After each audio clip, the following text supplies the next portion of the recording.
이솝 우화 가운데에 토끼와 거북이의 경주 이야기 잘 알고 계실 겁니다. 능력치만 본다면 토끼가 경주에서 승리해야 마땅한 일입니다. 그런데 이 이야기는 전혀 다른 결과를 말해주고 있습니다.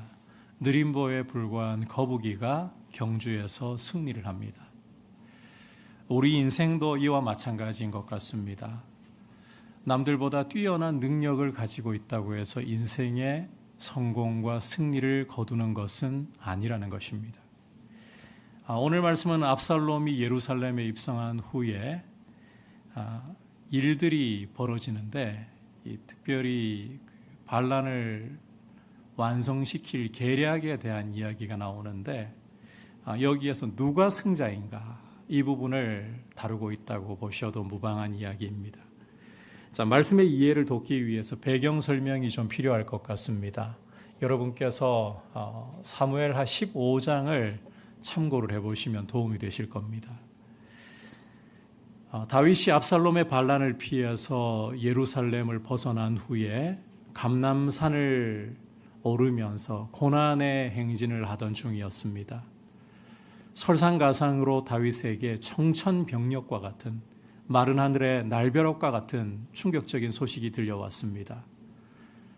과거에 다윗 자신의 책사였던 아히도벨이 이제는 압살롬의 반란에 가담을 했다는 소식이었습니다. 둘째가라면 서러울 정도로 탁월한 계략을 펼치던 사람이 아히도벨인데 이런 사람이 압살롬 편에 섰다. 이 소식을 듣는 순간 다윗은 충격을 받고 탄식 어린 기도를 터뜨리고 말았습니다. 여호와여, 원하옵건대 아히도벨의 모략을 어리석게 하옵소서. 이런 기도를 하나님께 터뜨린 것입니다. 이 짧지만 간절한 탄식 어린 기도를 드리고 얼마를 걸었을까? 어느새 산 정상 부분에 이르렀습니다. 이때 다윗을 맞으러 온 한 사람이 있었습니다. 슬픈 가운데 옷을 찢고 흙을 머리에 뒤집어 쓴 채로 나아온 사람이었는데 바로 다윗의 친구 후세였습니다. 자, 여러분, 다윗이 하나님 앞에 간절한 기도를 드린 후에 길을 가다가 얼마 되지 않아서 이 후세를 만난 것입니다. 그렇다면 이 후세라는 사람을 여러분은 어떻게 보아야 한다고 생각하십니까?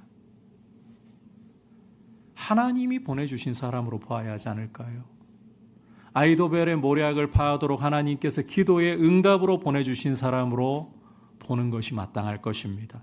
실제 사무엘하 15장 33절과 34절을 참고를 해보면 다윗 역시 이 후세를 그런 시선으로 바라보았습니다. 다시 말해 이 후세는 아히도벨의 소식을 듣고서 하나님 앞에 간절하게 짧지만 간절하게 기도할 때에 하나님이 기도의 응답으로 선물로 보내주셨다.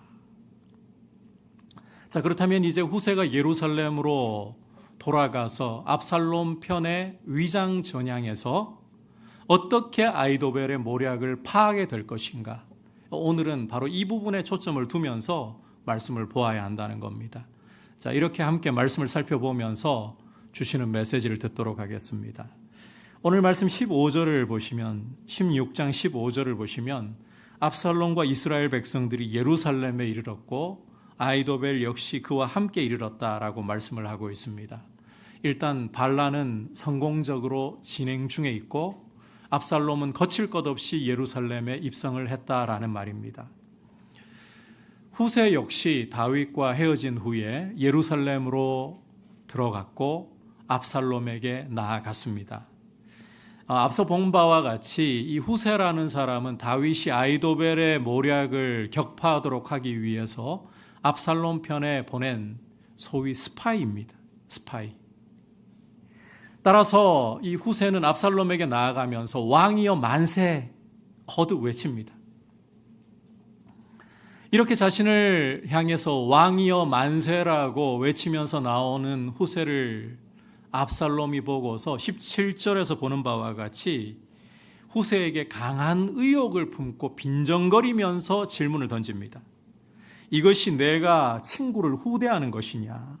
내가 어찌하여 내 친구와 함께 가지 아니하였느냐? 압살롬은 빈정거리면서 후세에게 묻습니다. 여러분, 압살롬도 후세가 다윗의 친구라는 사실을 너무 잘 알고 있기 때문에 이렇게 빈정거리면서 그 의중을 떠보는 것입니다. 이게 당연한 일이라고 할 수 있을 거예요. 그런데 여러분, 우리가 이 압살롬의 모습을 잠깐만 좀 짚고 가보자면, 이건 핵심은 아닙니다. 그래도 잠깐만 짚고 가보자면 이 압살롬은 자기 아버지를 가리켜서 내 친구, 후세 너의 친구라고 부르고 있죠. 인륜을 저버리고 있다는 것입니다. 그러니 아버지에게 목에 칼을 겨누는 반란을 일으킨 거죠. 그런데 이게 모세 율법을 따라서 보자면 돌에 맞아 죽어야 될 이런 짓을 저지르고 있다.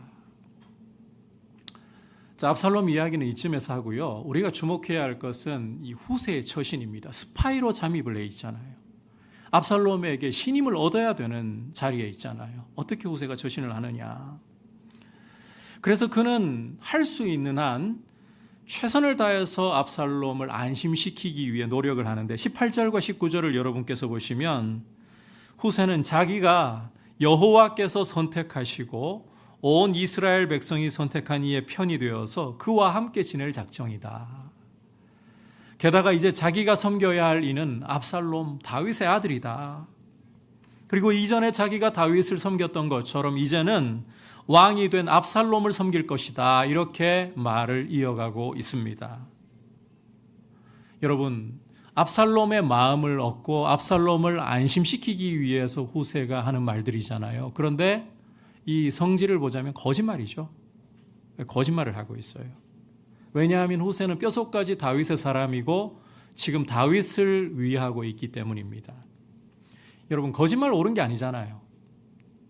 성경에서도 십계명을 읽어보시면 내 이웃에 대해서 거짓 증거하지 말라고 말씀을 하잖아요. 그런데 지금 후세는 거짓말을 하고 있어요. 이걸 어떻게 봐야 되는 걸까요? 자, 우리 그리스도인들은 거짓말하지 말고 정직해야 하는데, 그런데 정직함을 이해해야 거짓말도 제대로 좀 우리가 이해를 할 수가 있습니다. 성경이 보여주는 정직함, 진실함이라는 것은 그냥 날 것 그대로를 이야기하는 게 아닙니다. 있는 사실 그대로를 그냥 다 말하는 게 아니라는 거예요. 이 정직함, 진실함이라는 것에는 책임이 따라야 된다. 여러분 꼭 기억하셔야 돼요. 책임이 따라야 된다. 그래서 정직하게 말한다고 무책임하게 그냥 있는 사실 그대로를 나열해버린다. 이것은 때로는 비수가 되어서 사람을 죽이는 잔인한 말이 될 수도 있다는 것을 여러분께서 꼭 기억을 하셔야 돼요. 그리고 십계명에서 내 이웃에 대해 거짓 증언하지 말라. 이것은 자기 이익을 위해 혹은 남을 해롭게 하기 위해 위증하지 말라. 이런 뜻입니다. 거짓말을 정당화할 수는 없지만 여러분, 거짓말이 절대로 해서는 안 될 일이라고 우리가 생각하지만 성경에서 보면 때로는 거짓말을 해도 하나님이 복을 주시는 경우가 있습니다. 자, 그 경우는 거짓말에 책임이 따를 때, 살리기 위해 거짓말을 할 때, 하나님 편에 서서 거짓말을 할 때. 여러분, 지금 후세는 하나님 편에 서 있는 다윗을 위해 하나님의 뜻을 수행하기 위해 거짓말을 하고 압살롬에게 위장 전향하려고 하는 것입니다. 그래서 우리는 이 부분을 가지고 도덕적으로 후세가 잘못되었다 이런 이야기를 하면 안 된다는 거예요. 자, 중요한 것은 이제 본 스토리니까요. 이 거짓말 부분은 여러분 그냥 사이드 메뉴로 좀 들으시고, 중요한 것은 이런 거짓말을 통해서 선한 거짓말이라고 볼 수 있겠죠. 백색 거짓말. 후세는 압살롬 편에 잠입하는 데 성공을 했습니다. 자, 그렇다면 이제 우리가 초점 맞춰 보아야 할 것은 이 후세가 과연 어떻게 아이도벨의 모략을 파하고 다윗 일행을 도울 수 있을 것인가. 바로 이 부분을 우리가 제대로 보아야 한다는 거예요. 자, 이제 20절을 여러분께서 보시면 예루살렘에 거침없이 입성한 후에 압살롬이 처음으로 자기가 할 다음 일에 대해서 계략을 묻는 장면을 묘사를 하고 있는데, 이걸 이렇게 이야기할 수 있어요. 소위 전략 회의를 하는 장면이다. 이렇게 여러분께서 보시면 됩니다. 자, 이 자리에서 압살롬이 과연 누구에게 조언을 구하고 있는가 함께 보겠습니다. 20절 같이 읽도록 하겠습니다. 시작. 압살롬이 아히도벨에게 이르되 너는 어떻게 행할 계략을 우리에게 가르치라 하니. 자, 압살롬이 전략회의라고 했잖아요. 여기에서 누구에게 계략을 묻고 있습니까? 아히도벨입니다. 자, 그렇다면 후세는? 여러분, 후세는 아히도벨의 계략을 격파하기 위해 다윗이 스파이로 보낸 사람이잖아요. 후세가 이 자리에 있어야 되는 거 아닙니까? 그런데 여러분, 17장 5절과 6절을 참고해 보시면 이런 사명을 받고 스파이로 위장 전향한 후세인데 이 전략회의에 아예 끼지도 못했습니다.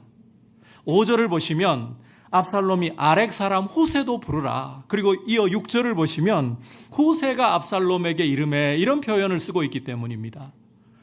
여러분, 처음부터 후세를 이 전략회의에 받아들여서 함께하고 있었다면 구태여 후세를 부르라, 후세가 이름에 이런 표현 쓸 이유가 없는 것이지 않습니까? 그러니까 지금 이 상황을 우리가 제대로 읽어보면요, 후세는 아히도벨 계략을 격파를 해야 되는데 그 계략이 나오는 전략회의에 아예 들어가지도 못했다. 비록 압살롬 편으로 받아들여지기는 했지만 그 정도의 심도 있는 전략을 논할 정도로 신임을 얻지는 못했다라고 우리가 충분히 추측을 해볼 수 있다는 것입니다. 그런데 여러분, 거듭 말씀드리지만 이 후세라는 인물은 다윗이 하나님 앞에 간절히 기도할 때에 하나님께서 그 응답으로 보내주신 사람 아닙니까? 아히도벨의 전략을 격파를 해야 되는 사람 아닙니까? 그런데 왜 이렇게 중요한 전략회의 자리에는 아예 끼지도 못하게 되는 것인가? 우리가 하나님의 뜻에 순종하려고 하고 하나님의 응답을 받고 우리의 발걸음을 내디디려고 하는데 상황이 열리지 않고 일이 전혀 진척되지 않는 경우들을 볼 때가 있습니다. 순종하려고 했는데 이전까지 내 앞에 고속도로와 같이 넓은 길이 보였어요. 그런데 장애물이 갑자기 튀어나오는 거예요. 문이 분명히 열려 있었어요. 그런데 하나님 뜻대로 순종하려고 결단하고 난 이후에 갑자기 내 앞에서 문이 닫혀버리는 일이 벌어지는 거예요. 지금 후세가 이런 상황에 처해 있다는 것입니다. 여러분, 지금 후세는 굉장히 다급한 상황입니다. 왜냐하면 반란의 상황이고 다윗 일행의 목숨이 이 후세의 어깨에 지워져 있다라고 해도 무방할 정도로 중요한 책임을 맡고 온 것이기 때문입니다. 그런데 전략회의 근처에도 못 가고 있어요. 게다가 이 전략회의 속에 있는 아히도벨이 베푸는, 압살롬의 모사가 된 아히도벨이 베푸는 계략을 여러분 한번 보십시오. 그가 21절에서 압살롬에게 가르치는 계략은 다윗이 왕궁을 지키도록 남겨둔 후궁 10명과 동침하라. 그것도 왕궁 옥상에서 백주 대낮에 사람들이 보는 앞에서 그렇게 하라. 여러분, 이 부분을 우리가 좀 문화를 이해하고 봐야 되는 대목인데, 고대 근동에서 아버지나 선왕의 여자를 취해서 동침을 한다. 이것은 단순히 성적인 범죄를 넘어서는 이야기입니다. 이것은 아버지의 그 선왕의 권리, 권세를 내가 다 차지했다, 이 메시지를 전하는 뜻이에요. 이해하셨죠? 중요한 내용입니다. 따라서 지금 아히도벨이 압살롬에게 베푼 이 계략, 다윗 왕이 왕궁 지키도록 남겨둔 후궁 10명과 동침하라는 것은 이제 아버지 다윗의 모든 권리와 권세를 내가 차지했다. 내가 이스라엘의 확실한 왕이 되었다. 이걸 또 백주대낮에 사람들 볼 수 있도록 왕궁 옥상에다가 그렇게 처소를 마련해서 하라 했잖아요. 온 백성들이 그걸 다 보게 만든다는 것입니다. 압살롬의 반란이 아직까지는 성공적이고 많은 사람들이 지금 압살롬 편이 되었지만 여전히 남아서 다윗 편을 들고 있는 백성들도 있을 겁니다. 그런데 이런 장면을 보게 되면 다윗은 끝났구나. 백성들은 포기하고 압살롬 편이 된다는 거예요. 이 굉장히 뛰어난 계략을 지금 아히도벨이 압살롬에게 주고 있는 거예요. 누구도 생각하지 못한 계략을. 여러분, 이 계략이 얼마나 뛰어나고, 아히도벨이라는 사람의 이 능력치가 얼마나 뛰어난지를 성경 기자는 이렇게 기록을 하고 있습니다. 16장 23절 함께 읽어보도록 하겠습니다. 시작. 그때에 아히도벨이 베푸는 계략은 사람이 하나님께 물어서 받은 말씀과 같은 것이라. 자, 아히도벨의 계략이 어느 정도라고요? 사람이 하나님께 물어서 받은 것과 마찬가지다 할 정도입니다.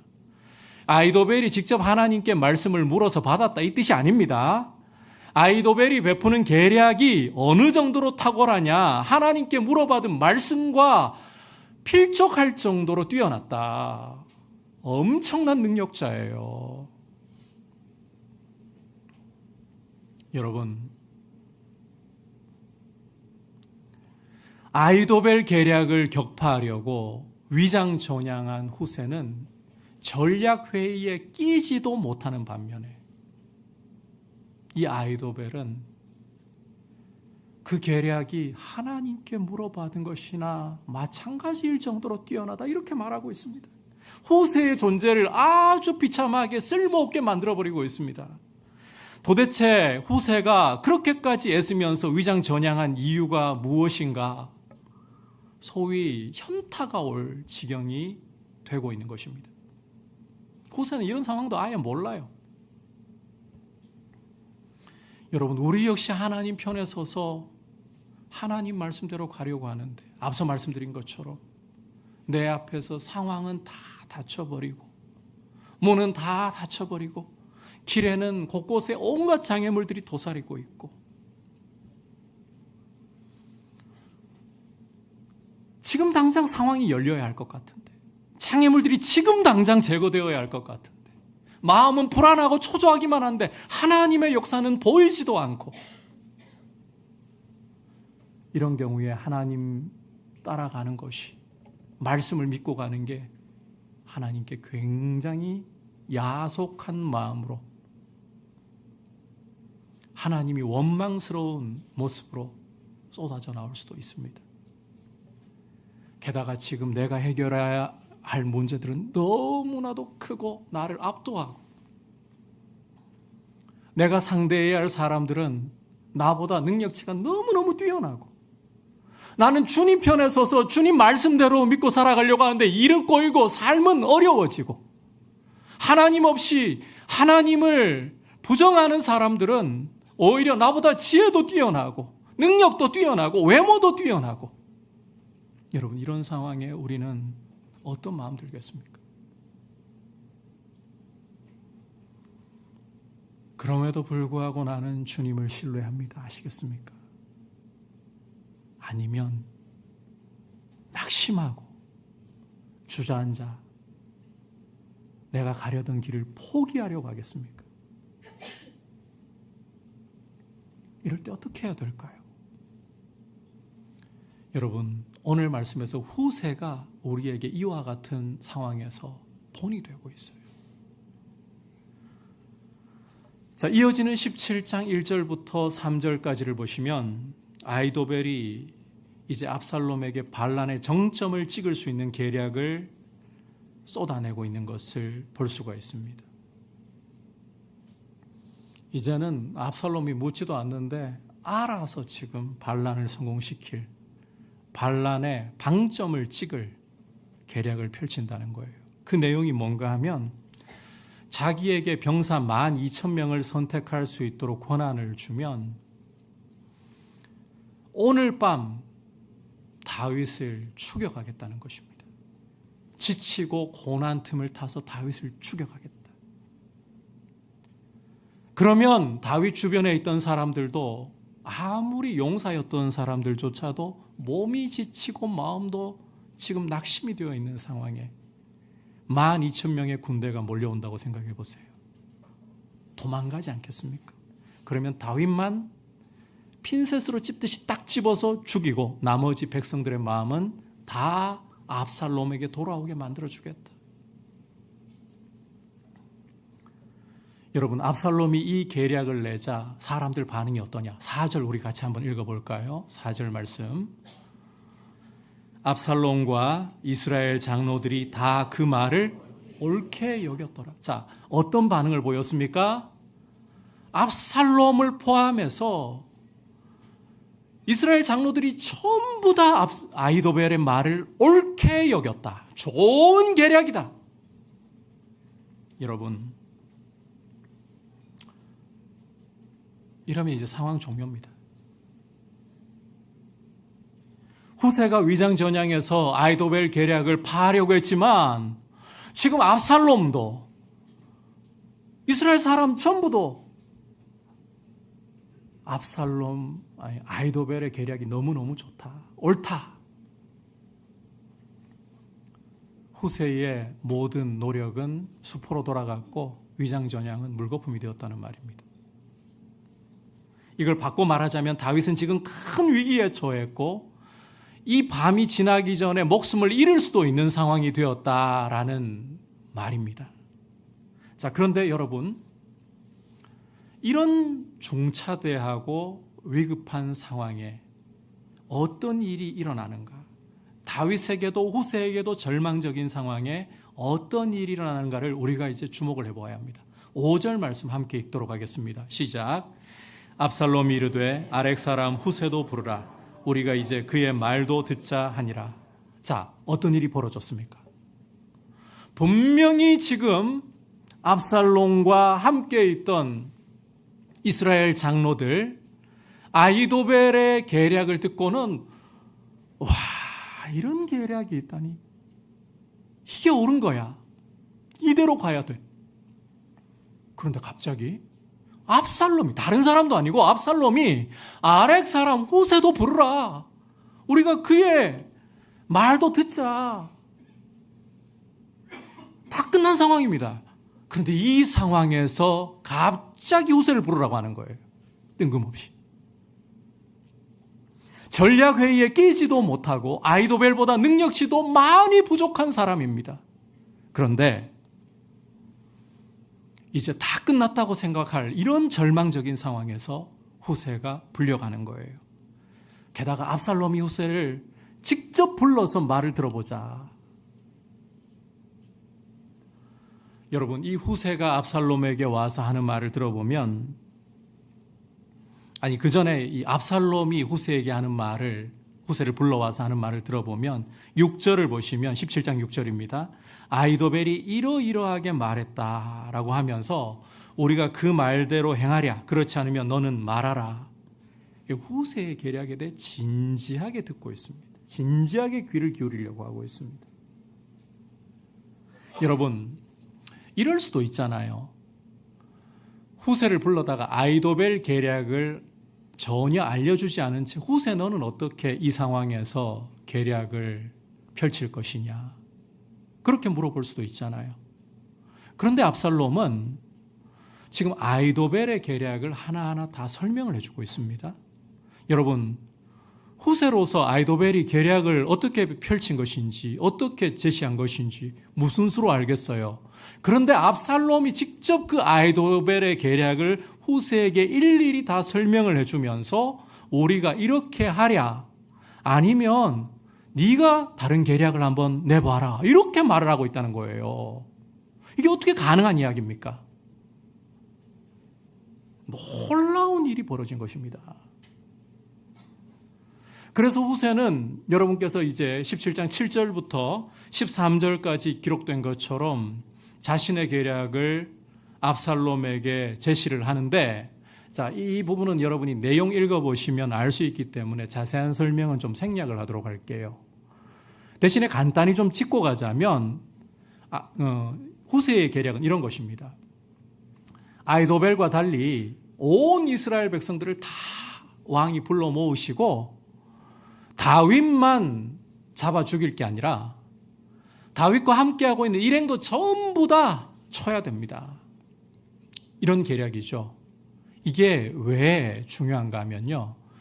온 백성 불러 모으려고 하면 뭐가 필요합니까? 시간이 필요한 거예요.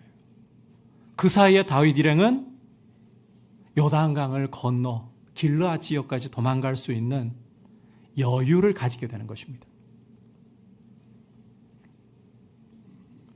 지금 후세가 이런 계략을 펼친 것입니다. 그런데 중요한 것은 이 후세의 계략에 대한 사람들의 반응이에요. 함께 14절 전반부 어떤 반응을 보이는지 읽어보겠습니다. 시작. 압살롬과 온 이스라엘 사람들이 이르되 아렉 사람 후세의 계략은 아이도벨의 계략보다 낫다 하니. 자, 어떤 반응을 보이고 있습니까? 지금 그 전략회의에 있던 압살롬과 이스라엘 장로들 모두가 어떤 반응을 보였습니까? 후세의 계략이 아이도벨의 계략보다 낫다. 여러분, 지금 이구동성으로 후세가 아이도벨보다 낫다는 거예요. 앞서 후세라는 사람은 전략회의에 끼지도 못하고 능력치로 봐도 아이도벨에게 미치지 못하는 그야말로 반푼이에 지나지 않았습니다. 그에 반해 아이도벨은 너무나도 탁월한 전략가였습니다.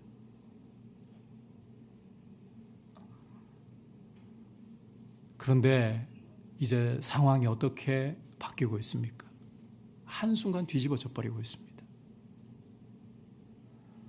전략회의에 끼지도 못하도록 여건이 열리지 않았던 후세에게 일순간 길이 열렸습니다. 아이도벨과 비교할 때 상대도 되지 않던 모질이 후세가 압살롬을 비롯한 모든 이스라엘 장로들에게 아이도벨보다 그 내놓은 계략이 낫다라고 평가를 받고 있습니다. 도대체 이게 어떤 일이 벌어졌기에, 어떤 배경이 그 후에, 그 배후에 있기에 이런 일이 벌어질 수 있는 것이냐. 그 이유를 14절 후반부에서 이렇게 성경 기자는 말씀하고 있어요. 이는부터 같이 읽어보겠습니다. 시작. 이는 여호와께서 압살롬에게 화를 내리려 하사 아이도벨의 좋은 계략을 물리치라고 명령하셨습니다. 자, 어떻게 된 겁니까? 하나님이 이 상황을 역전을 시켜버리신 것입니다. 단언하건대 아이도벨의 계략이 후세의 계략보다 확실히 나은 것이었습니다. 여러분, 이것을 절대로 부정할 수가 없어요. 전략은 아이도벨처럼 내야 되는 거예요. 그대로 실행되었다 다윗 죽은 목숨이었어요. 그런데 하나님께서 이 사람들의 마음, 압살롬과 장로들의 마음을 뒤집어 엎으시고 아이도벨이 아니라 후세의 계략에 쏠리도록 방향을 바꿔버리셨다는 거예요. 하나님이 압살롬에게 화를 내리시려고 아이도벨의 좋은 계략, 성경 기자도 좋은 계략이라고 분명히 선언하잖아요. 이걸 엎어버리셨다. 여러분, 이걸 보면 하나님의 뜻을 순종하려고 하고 하나님의 길을 가려고 하는데 내 앞에 문이 다 열려있던 문조차도 다 닫혀버리고 길에는 온갖 장애물들이 곳곳에서 튀어나오고 하나님을 경외하지 않고 하나님 없다 하는 사람들은 나보다 능력치에서 너무나도 뛰어나고 나를 압도해서 내가 하려는 일들은 과연 성공이나 할 수 있을까? 포기하고 싶은 마음이 일어날 때에 포기하지 말아야 한다는 것입니다. 너무 좌절하거나 낙심하지 말아야 한다는 것입니다. 여러분, 상황이 너무 압도적이고 문제가 너무 클 때 고통스럽습니다. 두렵습니다. 그래도 포기하지 말아야 합니다. 좌절하지 말아야 합니다. 왜냐하면 하나님은 이 모든 것을 한순간에 역전시키실 수 있기 때문입니다. 가장 절망이 깊어지는 어둠의 그림자가 짙어지는 순간에, 이제는 끝이 왔다라고 생각하는 순간에 하나님의 역사는 얼마든지 시작되고 일어날 수 있기 때문입니다. 하나님이 약속하신 말씀을 붙잡고 간다면 벼랑 끝에 서 있을 때에, 거기서 추락할 것이라고 생각할 때에 놀랍게도 하나님의 일이 시작되는 것입니다. 우리에게는 가슴이 정말 심장이 쫄깃해질 정도로 두근거리고 어려워지는 순간일 수 있는데, 그때 하나님은 역사하시는 거예요. 성경을 읽어보면 이와 같은 순간들이 참 많습니다.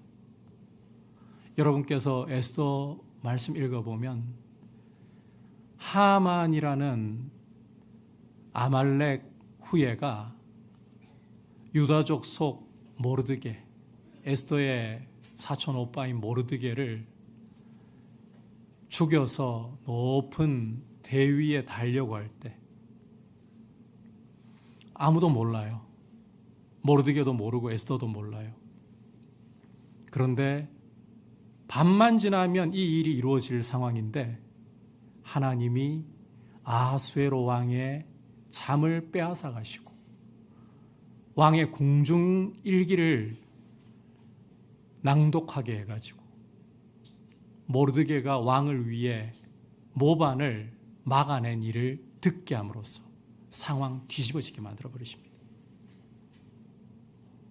여러분, 다윗에게 하나님께서 한 아들을 주셔서 그 아들을 통해 영원한 왕조를 약속하셨고 하나님을 위한 집을 짓게 하시겠다 하더니 바벨론의 포로로 끌려가서 왕은 사라져버리고 다윗의 혈통은 갈릴리의 몫으로 전락하는 도무지 약속이 이루어지지 않을 것 같은 좌절의 시간이 도래했고 이제는 끝이다.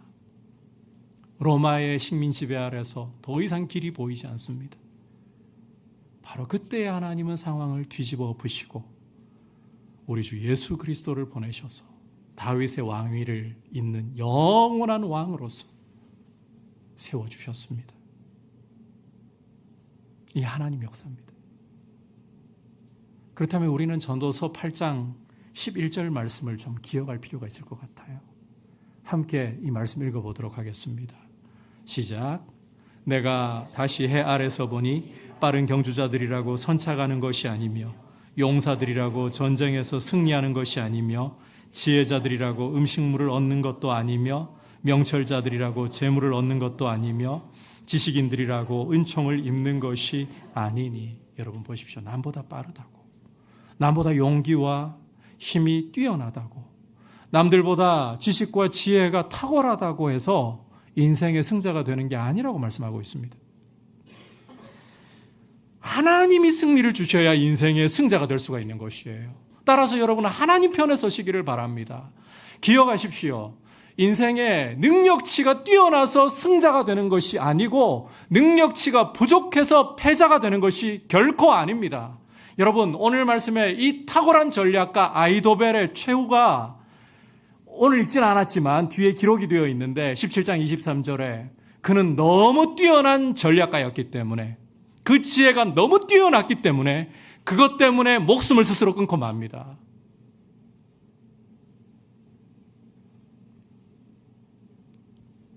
너무 뛰어나서 죽어요. 너무 뛰어나서 안타까운 인생의 결말을 맞고 마는 거예요. 여러분, 우리가 모질이기 때문에 남들보다 외모도 가진 것도 실력도 부족하기 때문에 인생 실패한다고요? 여러분, 내가 부족하다고 생각할 때에 눈을 들어서 하늘을 바라볼 수 있습니다. 하나님의 그 능력을 나의 능력으로, 하나님의 지혜를 나의 지혜로 의지할 수가 있습니다. 능력이 부족합니까? 지혜가 부족합니까? 나를 바라보고 좌절하기보다 일어나서 하늘을 바라보고 하나님께 구하십시오. 그리고 하나님 편에 서서 지금은 길이 막히는 것 같고 지금은 남들이 나를 압도하는 것 같지만 주님 따라 한 걸음 한 걸음 신뢰하며 인내하며 걸어가겠습니다. 그런데 하나님의 승리가 우리에게 올 줄로 믿습니다. 하나님은 역전의 하나님이십니다. 여러분, 인생을 어떻게 살아가기를 원하십니까? 하나님이 열어가시는 삶을 사시겠습니까? 나의 능력치를 믿고 나의 알량한 지혜와 실력을 따라 살아가겠습니까? 주님이 여러분의 인생길을 열어가시는 여러분의 인생을 참 승자로 서게 하시는, 그래서 여러분께서 이 사무엘서의 구조를 보면 사무엘상 2장에 눈으로 볼 때는 패자였던 한나, 보림의 여인, 자식을 얻을 수 없어서 대적 분인나에게 격동당하면서 눈물의 세월을 보내던 패자 한나가 사무엘을 낳고 하나님을 찬송하는 모습. 그저 목동에 불과했고 사무엘 하 22장에 이러한 부분이 기록되어 있습니다. 목동에 불과했고 지위도 능력도 없던, 그리고 왕으로 선택되었을 때는 사울에게 죽임당할 위협 속에 쫓겨다녔던 다윗이 인생으로 보면 패자로 시작한 인생이 하나님의 그 은혜를 찬송하며 승자가 되는, 이게 사무엘서의 앞과 뒤를 이루고 있는 구조예요. 이 역전을 누가 일으키시느냐? 하나님이 하시는 거예요. 그러므로 남들이 가지고 있는 그 능력의 크기를 부러워하거나 그 능력치에 압도당해서 나를 왜소하게 보고 좌절하지 말고, 내 앞에 길이 열리지 않고 길이 보이지 않는다고 좌절하지 말고 새롭게 길을 여실 하나님, 나의 힘과 능력이 되어주실 나의 하나님을 의지하고 갈 때에 역전의, 이게 진짜 위대한 승리 아닙니까? 하나님은 역전의 명수이십니다. 이 역전을 경험하고 인생의 참 승리를 맛볼 수 있기를 주님의 이름으로 축복합니다. 주님을 내 힘과 능력으로 삼으십시오. 압살롬에게 위장 전향해서 아이도벨의 모략을 파하도록 스파이로 보냄받은 이 후세가 어떻게 승자가 되는가 함께 살펴보았습니다. 이걸 통해 주시는 메시지, 첫 번째는 내가 부딪혀서 해결해야 할 상황과 사람이 나를 압도할지라도, 내가 한없이 작고 부족할지라도 좌절하지 말라, 낭망하지 말라. 오히려 하나님의 편에 서서 하나님을 따라 인내하면서 하나님을 나의 능력과 지혜로 의지하고 그분만을 따라가자. 이것이 승자의 비결이다. 꼭 기억하시기를 바랍니다.